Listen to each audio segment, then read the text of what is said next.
Here for you with your most accurate forecast 6 years in a row. You're waking up to News 4 San Antonio today. We're here for you. Well, it's been a morning already. Happy Friday, everybody. Thank you for waking up with us. I'm David Chancellor. It is Friday, July 19th. Good morning, everyone. I'm Diana Rocco. Let's get right to Jeanette with the forecast. A little cooler out there this morning, or am I imagining things? It feels a little better. We had that front nearby yesterday, which brought a little rain across the area late yesterday morning. A little change this morning, but as we go through the afternoon, of course, it's going to be warming back up. We should see highs getting into the 90s. Over the weekend, high temperatures in the mid-90s. And then next week, well, yeah, still expecting a big change in our weather pattern. Live look outside. Raul B. Rodriguez Law weather camera. We're starting off with quiet weather here. 80 degrees, mostly cloudy. Feels like it's 84. In areas farther north, it does feel a little more comfortable. Now, we're seeing rain and storms, but this is off towards the east. Heads up around Gonzales County, Lavaca County. Seeing this small area of storms approaching I-10. Ahead of that, some isolated showers and thunderstorms around Gonzales County, Lavaca County.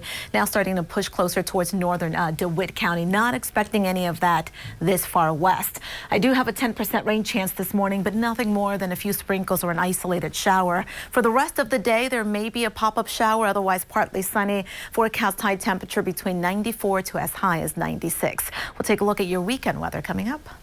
All right, Jeanette, thank you. Here's an early look outside at the roads right now. 431.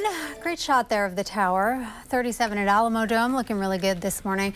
We're not seeing a whole lot of traffic out there right now. Most of the city probably still in bed or just getting ready to head out the door for the day. Joy Bergen will be along at 5 a.m. Well, you heard me allude to it off the top of the show. It's already been a morning. If you're having some computer issues, what is called the blue screen of death, by most, you are not alone. Some breaking news from overnight. Flights from several U.S. carriers are being grounded right now all over the world. The FAA made that call because of a communication issue that has happened on a number of different levels. We're talking about an outage, a Microsoft cloud outage, as well as an outage with a cybersecurity firm. So all of that is affecting most computer systems around the world. Some of the affected airlines include United, Allegiant, Delta, and American.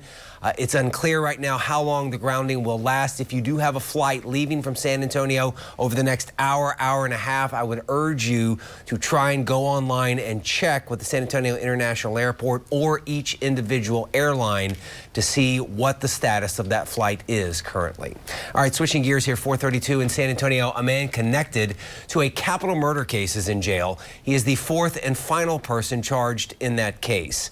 This is Austin Hartnett, who police say is the last suspect they arrested in a case from last July.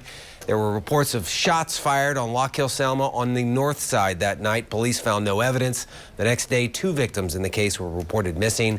Police say that a rental car was abandoned off Amanda Street with a lot of blood. Investigators say that tracking devices from the rental helped detectives find the victims. Police have worked with the FBI throughout the investigation. Hartnett now facing charges of capital murder and tampering with evidence. The 3 other suspects also facing those same charges. 4:33 right now on this Friday morning. The 16-year-old accused of killing his mother, making his 3rd court appearance yesterday. He's accused of shooting his mom in the head with a shotgun on June 18th. It happened off at a home near Delgado in North Hamilton. The mother of 7, Luz Gonzalez, died at the scene. In court, the judge was told the boy has been doing well in detention and is not getting into trouble. However, prosecutors say they still believe the teen could be a danger to himself as well as others. Ultimately, the judge ruled the teen must remain in custody. His court hearing, his next one, is scheduled for August 1st. And a deadly accident caused by slick roads shut down a stretch of Loop 1604 during the noon hour yesterday. Police tell us a flatbed truck hydroplaned, hit a traffic sign, and then flipped over. The driver of the truck was killed. A passenger was extracted from the truck and taken to the hospital in critical condition. Westbound lanes of 1604 near Judson were closed as the crash was investigated. Police estimate those closures lasted into rush hour. It is 4:35 right now on this Friday morning. Pete Arredondo, the former police chief for Uvalde ISD, has pleaded not guilty on charges of endangering a child from that school shooting back in 2022.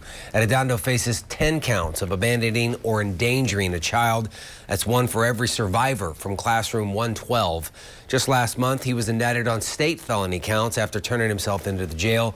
Arredondo and fellow officer Adrian Gonzalez are the first two people charged in the case. Gonzalez is scheduled to be in court later this month. So people paid for billboards, flyers, signs. People were putting up signs all in their yards. I mean, all over the world.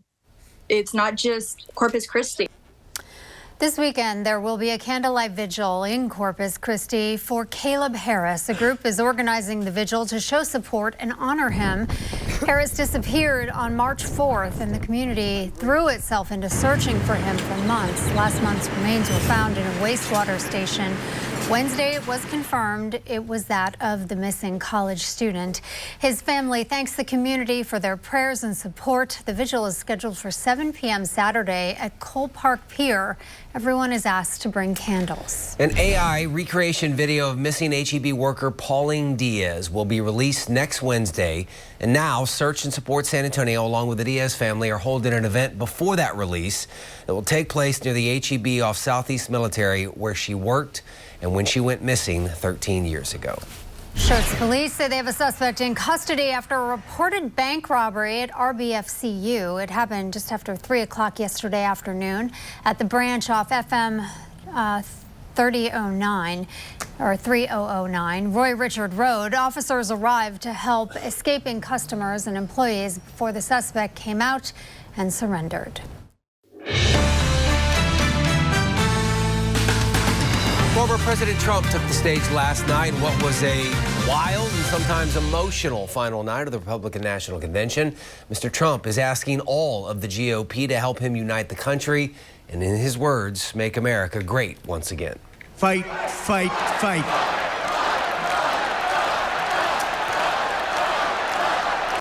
For the first time since the assassination attempt, he talked about what happened during the shooting. He says this will be the only time he talks about it publicly. He then honored the firefighter who was killed in that shooting. I am running to be president for all of America, not half of America, because there is no victory in winning for half of America. He says he'd like to unite both his party and the country, but he also called on Democrats to stop weaponizing the legislative branch. And Vice President Kamala Harris is hitting the campaign trail amid President Joe Biden's absence, taking the moment to criticize her GOP vice presidential opponent, Senator J.D. Vance, after making his first speech on night 3 of the Republican National Convention. What is very telling is what he did not talk about on that stage. He did not talk about Project 2025. He did not talk about it because their plans are extreme and they are divisive. In recent days, they've been trying to portray themselves as the party of unity. But here's the thing. If you claim to stand for unity, you need to do more than just use the word. Harris went on to call the upcoming election the most important of our lifetime. Well, you just heard her say it, 2025. If you have been on social media lately, you no doubt have seen something called Project 2025. It is a controversial roadmap for conservatives. Proponents believe it is long overdue. Critics, like Vice President Harris, say it goes too far. It is a 900-page plus mandate prepared for and by conservatives, and it is facilitated by the Conservative Heritage Foundation. Now, in it, there are calls for the elimination of the Department of Education, the elimination of the Head Start program, the Department of Homeland Security, even the NOAA Weather Organization. Democrats say it's dangerous. Heritage calls it common sense. I think Project 2025 is devastating and will take away from ordinary Americans many of the rights and benefits that they are used to in this country. It's called Mandate for Leadership, and basically it has policy proposals for every major executive department. And I think actually anyone who goes there and reads it is going to come away saying, actually, this is common sense. President Trump has been, or former President Trump, I should say, has been asked about it many times. He has tried to distance himself from it in recent weeks, saying, quote, he has no idea who is behind it. About 20 minutes now before 5 a.m. Coming up this morning, we'll have a look at your forecast and also changes to how and where you file Social Security benefits are affecting millions now. How you can make sure you are up to date with your benefits next.